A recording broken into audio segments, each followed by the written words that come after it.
series with this group right here. It's unbelievable. I think we played great basketball. We stuck together the whole series. Even though when we faced adversity and they were up, they were taking leads, it wasn't playing our best. I think we were able to, just keep fighting, keep pushing as a group, and it feels good to win our first playoff series together. All right, CC, Celtics swept, Bucks swept. The two now face off in the second round. How did these two teams match up with each other? These two teams, I think these two teams match up fairly well until you get to that guy who was just talking right there. Yeah. Like, we can talk about all these other players. How are they going to do it to 5? Or how Kyrie going to do against Bledsoe?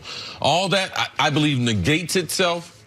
But Giannis, what is the answer to a young, up-and-coming superstar? Man, he's amongst just a handful of guys. 2 dribbles past midcourt, and he is at the rim. His ability to continue to shoot the jump shot and to watch his jump shot grow. His ability to be able to knock down free throws because he draws so many fouls. But we haven't seen this type of play unless you go back to the days of Shaq, as far as someone scoring in the paint, unassisted, and how he's doing is totally different than Shaq, but they end up with the same result.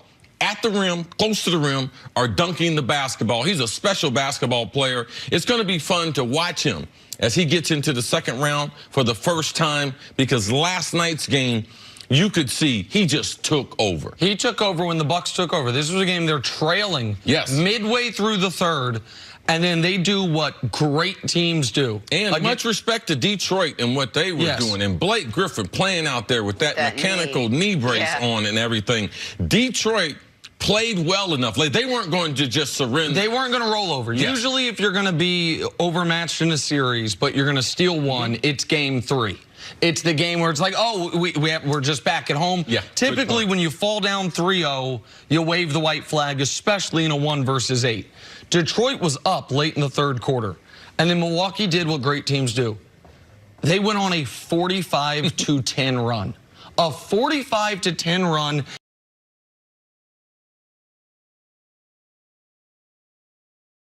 In about 12 minutes of basketball, good night, good luck. We are now up by 30, which continued the trend in this series. They won games in this series by 35, 21, 16, and 23. And last night's 23, it would have been 30 if not for a late flurry by Detroit. But that continues the trend of Milwaukee this year. A league-high 45 wins by double digits over the course of the regular season. Why am I so high on Milwaukee? Prior to them this year, Jenna, only 7 teams in NBA history had 45 plus or more wins by double digits. All of them won the title. Like, if we were not living in a Kevin Durant, Steph Curry, Klay Thompson era, we would say Milwaukee is not just the heavy favorites, the heavy favorites to win the title, which is why I think yesterday when we talked about the Celtics series, a lot of people took my commentary as, oh, Nick's just hating on the Celtics again. It is less to do with Boston and more to do with the team that they're facing that I think is something of a juggernaut.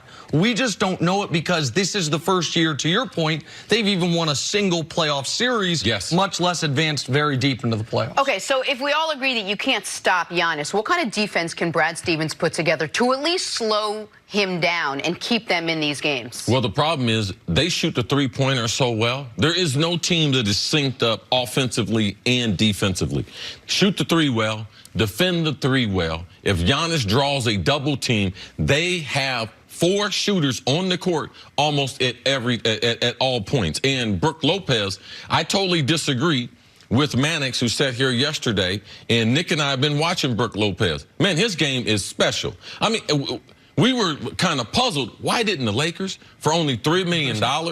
And he's just changed his game. If people didn't see, when you say you're puzzled by Mannix yesterday said he thought Brook Lopez could be played off the court in this series. Right. That Boston could. He would be a liability. Exactly. And Nick and I don't agree with that because he's had a special season. 65% of his attempts at the field goal are beyond the 3-point line.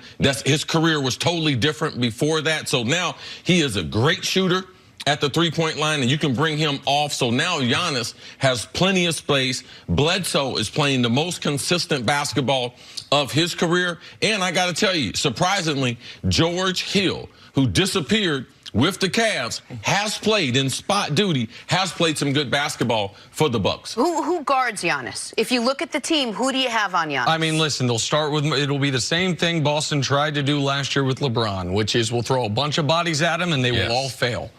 Marcus Morris will try. Jaylen Brown will try, but he is not big enough. Shemi Ojale will get some minutes because he's so strong, but he is not tall enough. Jason Tatum will get some minutes, but he is not thick enough. There is nobody. This is why when you say, how does Boston slow down Milwaukee? If Boston is going to make this a series, they're going to have to do it through putting together two of their best offensive weeks of basketball we've seen all year. Kyrie is going to have to be 25-plus points a night. Tatum's going to have to duplicate what he did in round one where he was extraordinary. Gordon Hayward is going to have to be the Gordon Hayward we saw momentarily in the fourth quarter of Game 4 throughout the series. Like, Gordon Hayward every month of the season this year averaged 10 or 11 points. They need him to average 18 or 19 points if they're going to find enough offense, because you are not holding Milwaukee under 95 points more than maybe once in this series. Jenna, you can go up and down, and I challenge anyone. There's going to be 8 teams in the second round. Go up and down the roster, and you see who can guard Giannis. Correct. You can ask that for anyone. I don't care who they play. Teams in the East, teams in the West, and that includes the Rockets and Golden State. Well, you mean Kevin Garnett? No.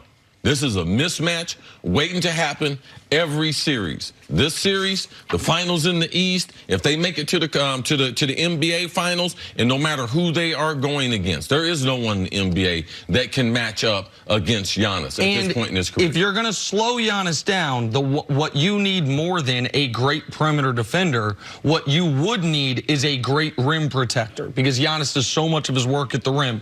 Rudy Gobert, his season's about to end, even though they extended it last night.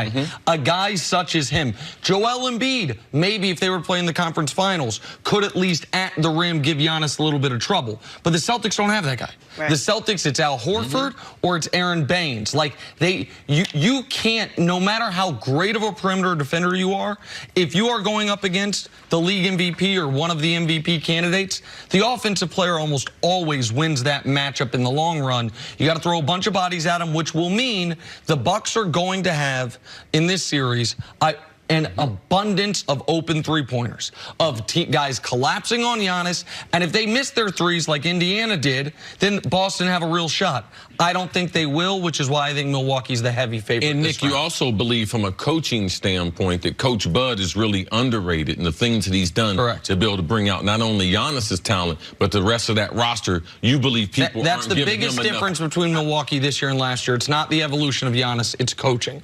What Budenholzer's done all year has been brilliant. All right, so the Bucks beat the Pistons last night. That is a sweep for them. They move on to the second round against the Celtics, most likely this week.